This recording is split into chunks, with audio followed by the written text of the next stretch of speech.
আপনাদের পুজোতে এবার কি চমক থাকছে?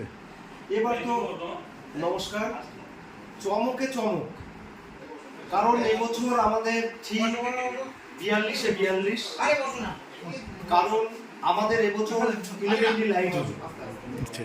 এই 11D লাইট করতে আসছে যিনি অল ওভার ইন্ডিয়াতে ক্রিকেট স্টেডিয়ামগুলোকে লাইট দিয়ে আলোয় আলোকিত করে রাখেন, সেই রিয়াজ আহমেদ।